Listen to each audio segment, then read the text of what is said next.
vingtaine d'années, au sein du service de pédiatrie générale, nous avons développé une activité et une expertise dans un domaine assez original, qui est celui initialement des enfants qui naissent avec des pathologies du carrefour aérodigestif, donc initialement des pathologies organiques de la déglutition.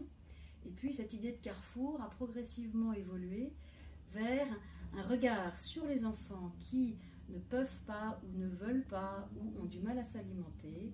Carrefour, bien sûr anatomique, mais aussi à la croisée de différentes spécialités. Pédopsychiatrie, ORL, gastro-entérologie. C'est vrai que le dispositif hospitalier est un dispositif original. Alors, il a des avantages et des inconvénients. Les avantages, c'est qu'il y a un contenant médical fort. Et beaucoup des parents qui ont du mal à ce que ce sevrage se fasse en ambulatoire ont peur. Peur de mal faire, peur que l'enfant maigrisse, peur qu'on revienne en arrière, etc. Donc cette peur, elle est contenue par une équipe qui va prendre la responsabilité du risque. À l'inverse de l'ambulatoire, on vit avec eux et on partage des moments de vie avec eux. Donc on ne va pas simplement écouter ce que les parents racontent, on va le partager au quotidien et ça c'est totalement irremplaçable. Et puis le côté hospitalier, c'est aussi un regard multiple, croisé, pluridisciplinaire. Et puis enfin, l'hôpital, c'est aussi un cadre un petit peu, j'allais dire, troublant pour ces parents qui ont des enfants qui ont des pathologies un peu terminées ou modestes et qui peuvent aussi croiser des enfants franchement malades ou plus petits. Et quelque part, ça crée une petite, j'allais dire, ce petit choc entre guillemets et quelquefois positif aussi. Alors les inconvénients, c'est bien sûr que c'est un cadre hospitalier, c'est l'assistance publique, hein, c'est pas le Méditerranée, donc on fait avec les locaux que nous avons, on fait avec le temps qu'on a, on fait avec la disponibilité des gens que nous avons. Mais bon, au fil du temps, ces séjours thérapeutiques se sont construits avec une espèce de construction commune, spontanée, qui a abouti à un dispositif aujourd'hui qui est assez bien réglé, j'allais dire, et qui permet, comme vous allez le voir, à ces parents, à ces enfants, d'être entendus, d'être soutenus de façon bien sûr plus intensive qu'en ambulatoire, et ça permet de déclencher des choses, pas toujours d'aller au sevrage définitif bien sûr, mais au moins de mettre en route, d'initier une démarche, une énergie, de libérer des résistances qui n'ont pas pu être libérées dans d'autres lieux et contextes. Bonjour, je m'appelle Louis, j'ai 5 ans et je suis née un peu trop tôt. Depuis, j'ai un petit tuyau qui arrive directement dans mon ventre pour m'aider à manger. Depuis 1 mois, je bois de l'eau et du jus de pomme et je mange de la crème au chocolat. Mes parents ont demandé de l'aide au docteur pour ne plus utiliser mon bouton. Il faut que j'aille encore à l'hôpital. La secrétaire a envoyé une convocation à mes parents. Je devrais rester 2 à 3 semaines pour voir l'équipe oralité. Mais c'est qui ça? Ça y est, on arrive à l'hôpital, dans le service de pédiatrie générale. Il y a beaucoup de gens en blouse blanche. Ça me fait un peu peur. Heureusement que papa et maman sont avec moi.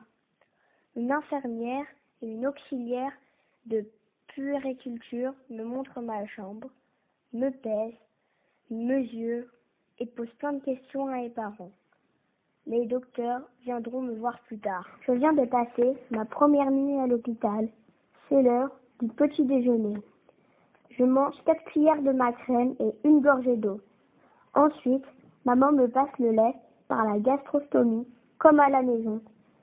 La diététicienne arrive et me dit qu'elle va me préparer des plateaux découvertes, avec plein de trucs dessus. Des crèmes, des gâteaux, des chips, des jus et de la pâte à tartiner. Mais je mange pas tout ça, moi. En tant que diététicienne, je rencontre au début de l'hospitalisation le patient et ses parents afin de réaliser l'enquête alimentaire. J'évalue au niveau quantitatif et qualitatif ce que l'enfant mange actuellement à la maison. J'insiste sur les préférences et les goûts de l'enfant afin d'adapter au mieux les commandes en lien avec la cuisine de l'hôpital. Pour finaliser les commandes des repas, je m'entretiens avant tout avec la psychomotricienne et l'infirmière du service.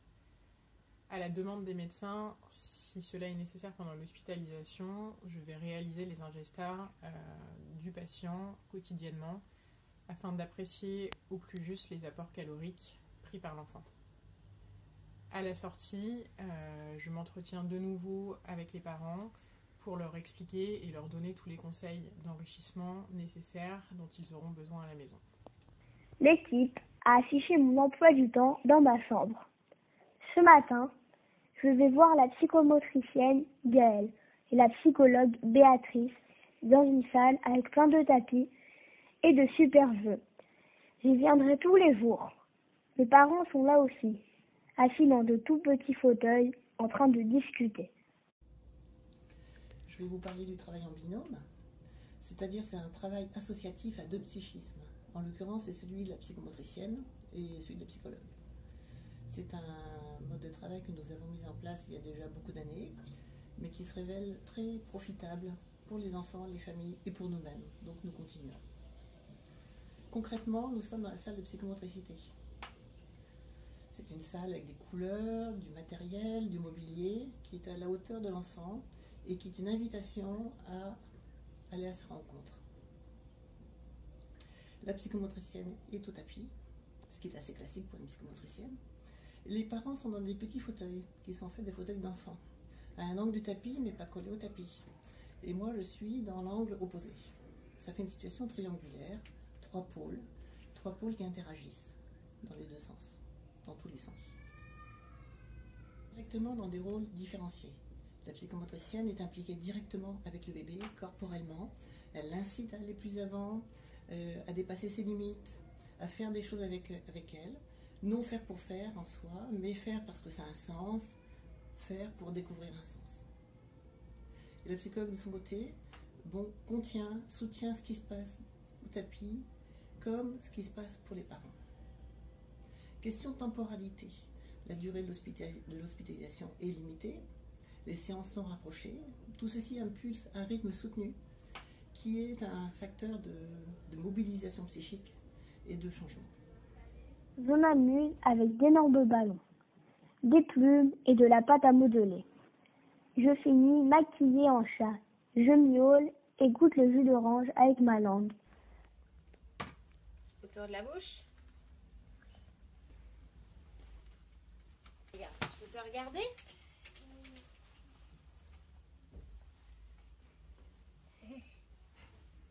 T'as vu le chat? Et comment il fait le chat? Yaou. Plus fort. Yaou. Regarde, qu'est-ce qui lui manque au chat? Qu'est-ce que ça a, le chat là, comme ça? Ouais. Comment on peut faire des moustaches avec ça? Je ne sais pas. Regarde. Non, Gaëtan. Ah, c'est pas grave, t'étais pas obligé d'avaler. Vas-y, on tient.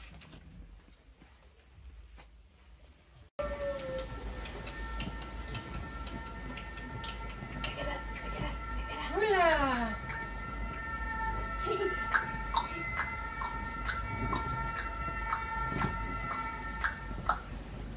Attention, on fait le gros éléphant maintenant? Oui.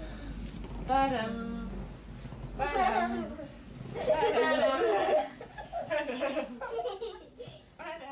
C'est l'heure du déjeuner.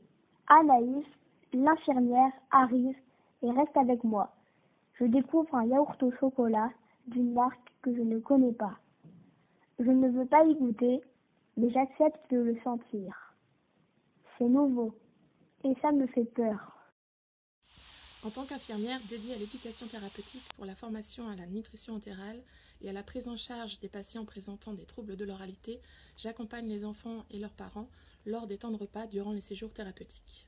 Ces temps de médiatisation permettent d'appréhender les différentes interactions lors de ces moments parfois délicats. Ils permettent également de soutenir, d'accompagner et de conseiller les parents et de stimuler les enfants en prenant compte de leurs difficultés et en valorisant leurs progrès. Pour le goûter, l'infirmière revient avec le même yaourt. Cette fois-ci, j'en mange une petite cuillère. Finalement, c'est bon aussi, et maman a l'air contente. Aujourd'hui, c'est mardi, le jour de la grande visite avec tous les docteurs. Ils sont nombreux. Il y en a qui ont l'air sympas et je reconnais mon docteur de d'habitude. Ils ont l'air contents de mes progrès. Ensuite, je verrai la psychomotricienne et cet après-midi, l'orthophoniste pour m'exercer à faire des grimaces, à reconnaître des objets avec ma langue et même à croquer des caramels. En tant qu'orthophoniste, j'interviens auprès des patients hospitalisés dans le service pour des sevrages de nutrition entérale en les voyant en moyenne 1 à 2 fois par semaine. Le travail orthophonique se fait toujours de façon ludique et sous forme de sollicitation proposée à l'enfant. Les axes de travail vont être multiples. Le premier consiste en l'accompagnement parental pour accueillir de façon bienveillante les questions des parents, pouvoir trouver des solutions ensemble et soutenir ses parents. Les autres axes thérapeutiques vont être la construction et le développement des gnosies linguales, labiales, olfactives, gustatives. Un autre axe de travail va être la mobilisation et la tonification de la sphère orale. Enfin, en tant qu'orthophoniste, nous intervenons aussi auprès du patient lors des temps d'alimentation pour médiatiser ces temps de repas, observer la déglutition, la mastication et donner des conseils concernant les textures, le matériel utilisé ou encore les positions. C'est bon, t'as bien touché avec tes mains? Parce qu'après, tu sais, je vais te faire sentir et toucher différentes choses. Et puis on va faire comme le jeu de la dernière fois. Tu vas fermer les yeux et après tu vas devoir reconnaître lesquels c'est. Ah, c'est du cacao. Oui. Ah, j'adore ça. Alors c'est de quelle couleur ça? Marron. Marron. Tu veux le sentir? J'adore. Ça sent Peux manger? bon. Oui, tu peux. Tu peux mettre ton doigt dedans.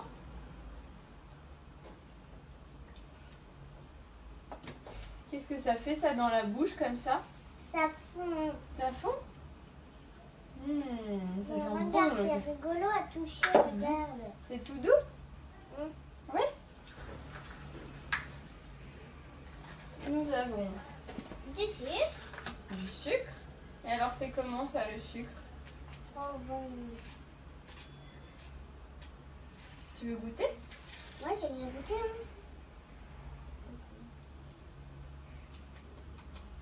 Ça croûte sous les dents. Oui, ça croque sous les dents le sucre. C'est quoi? C'est une épice. Ah ouais, c'est pas des épices que j'aime ça. Ah bon? Ça s'appelle du paprika. Ah, j'aime pas ça. C'est pas grave, là t'es pas obligé de le manger celui-là. Tu veux faire sur moi d'abord? Oui. Je ferme les yeux. Alors vas-y, tu m'en proposes un. Je touche. Et je sens. Est-ce que c'est le sucre? Non. Non? Alors, qu'est-ce que c'est? Ah, le cacao. Oui. Ah, bravo, bien. Alors à toi maintenant. C'est moi qui te fais en découvrir un. D'accord? Allez, vas-y. Donne tes mains. Tu mets dedans. Qu'est-ce que c'est? Les pâtes. Bravo Camille. Laisse à moi. C'est ça. Allez, vas-y, ferme les yeux. D'abord, je te fais sentir. Ah, t'as ouvert... Et t'as ouvert les yeux avant, hein, coquine. Alors, vas-y. Tu peux d'abord toucher. Tu gardes bien les yeux fermés. Le sucre. Le sucre. Bravo. Vas-y. Hop. Avec mon petit bâton, je viens mettre dans ta bouche. Sucre. Bravo. Ça. Allez, ferme les yeux.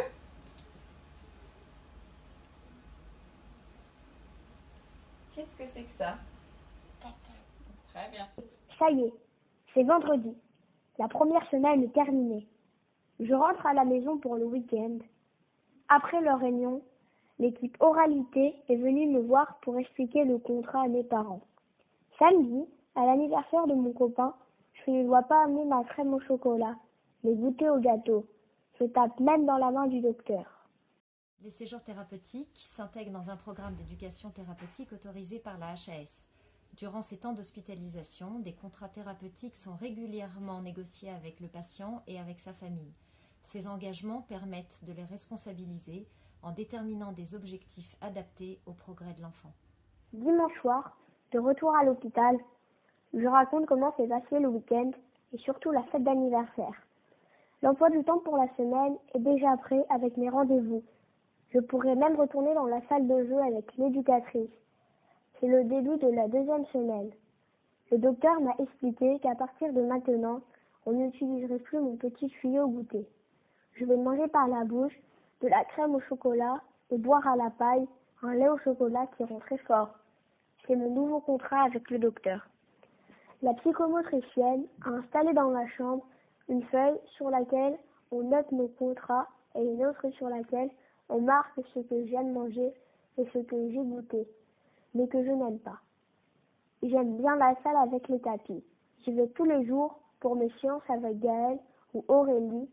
Aujourd'hui, avec l'orthophoniste, je m'exerce à reconnaître l'odeur du chocolat, de la menthe et du citron. J'apprends aussi à faire la trace des dents sur un bonbon au citron.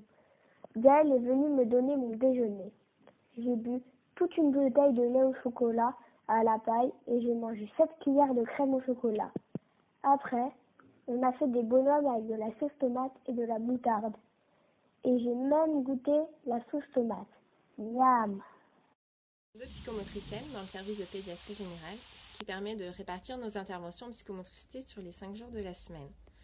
En psychomotricité, il y a différents axes thérapeutiques. Donc il y a tout d'abord des axes thérapeutiques transversaux qui peuvent être réalisés par d'autres professionnels de santé. Donc dans ces axes thérapeutiques, nous pouvons mettre tout ce qui est soutien parental, accompagnement lors des repas médiatisés, mais également investissement positif de la zone orale et tout le travail de désensibilisation tactile. Désensibilisation tactile de la bouche, du visage, mais plus particulièrement en psychomotricité des mains et des pieds. Si la nutrition entérale est en place depuis un long moment, l'enfant se construit avec, ce qui implique un impact sur le développement et l'intégration de son enveloppe corporelle.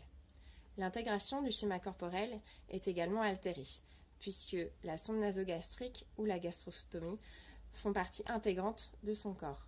Il est donc parfois difficile pour l'enfant de s'en détacher quand l'heure du sevrage est arrivée. Cela touche à son intégrité corporelle. Tout le travail autour des limites corporelles prend alors son sens.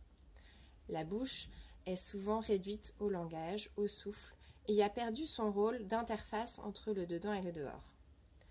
Le but principal en psychomotricité est que l'enfant habite son corps, un corps non instrumentalisé. Ah là là, c'est drôle ça, hein?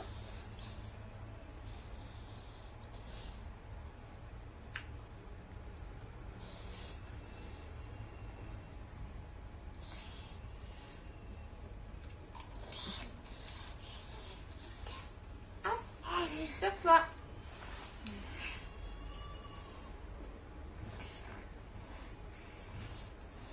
Regarde.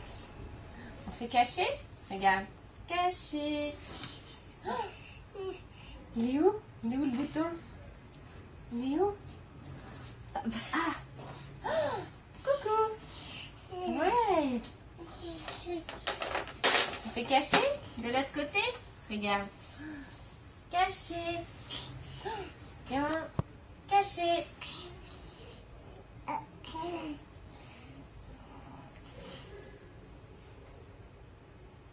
Bravo. Bravo.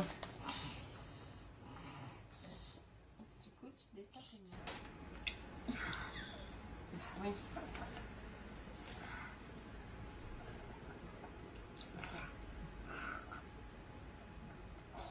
Qui c'est qui va gagner la course de la danette? Ah bah, je sais. C'est toi? 1, 2, 3, partez! Tu veux partir? Allez, vas-y! C'est la course! Allez!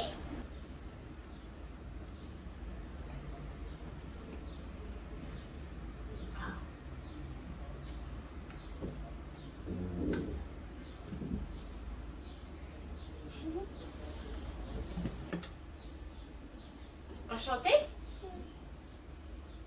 Ah! Regarde, moi je crois que Ruben c'est un farceur, alors je vais lui faire un nez de clown. Si? Clown! Un clown! Clown! C'est Ruben le clown! Là, c'est les petits animaux qui découvrent les fruits. C'est des petits animaux qui découvrent les fruits. À la fin, la salade de fruits. Vous pouvez. Mais pensez pas Mais que moi, voilà, tout à fait. il y a aussi l'imaginaire, Ouais. ce qu'on fera. Et c'est pour ça que je vais rendre ceux que j'ai pris pour pas qu'elle. Parce qu'il ne faut pas que ça fasse une saturation, non? Oui, exactement. Et même justement, on va en choisir d'autres sur même autre chose. Justement, elle va les choisir elle-même. Parce qu'elle aime bien le chocolat quand même.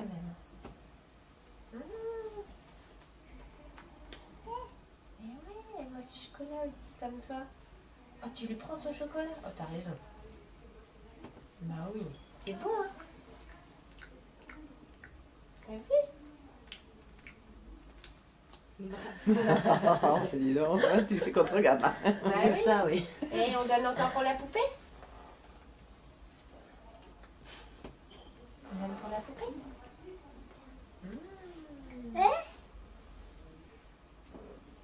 Il y a quoi? L'autre aussi? Bah oui, toutes les poupées peuvent manger.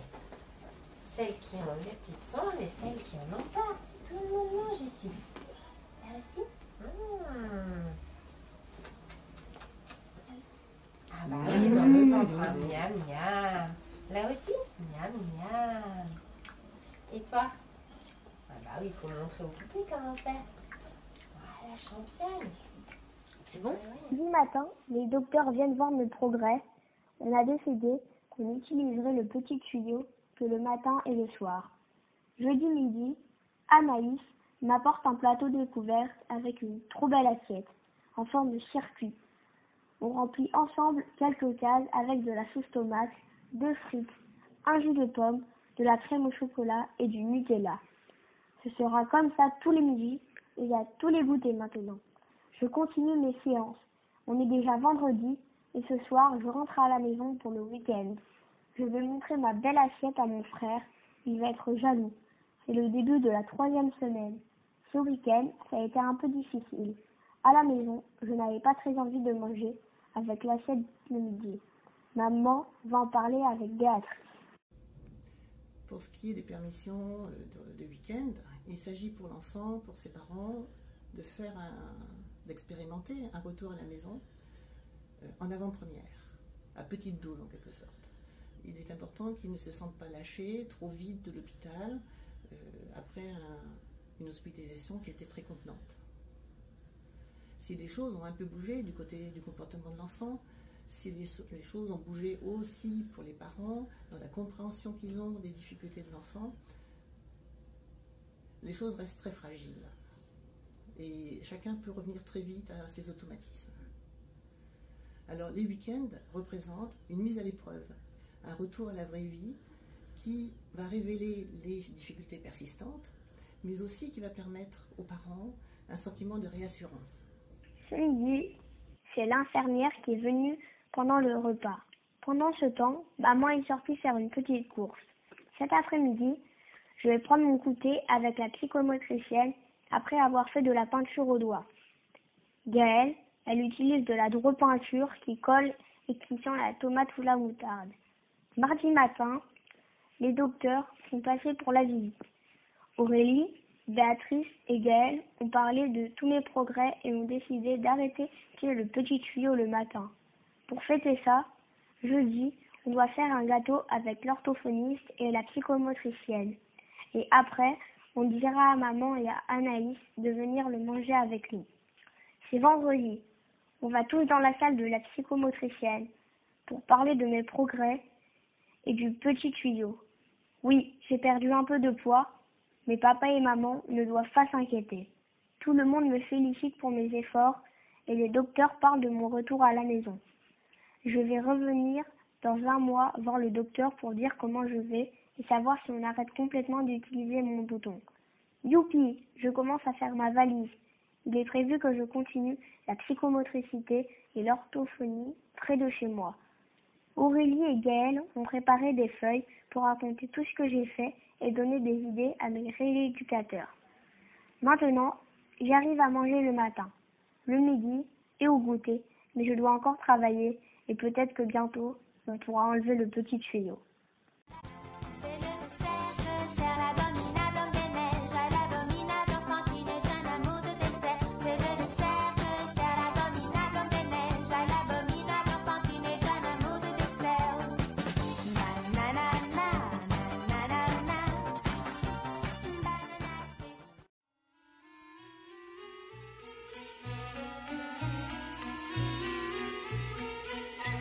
La cervoise d'Astérix. Quand l'appétit va, tout va. Quand l'appétit va, tout va. Vie dans les futailles, à nous la répaille. Quand l'appétit va, tout va. Quand l'appétit va, tout va. Quand l'appétit va, tout va. Vive les quenottes qui croquent et grignotent. Quand l'appétit va, tout va. Les sangliers d'Obélix. Écoutez ce qui va suivre. Le vieux proverbe est changé.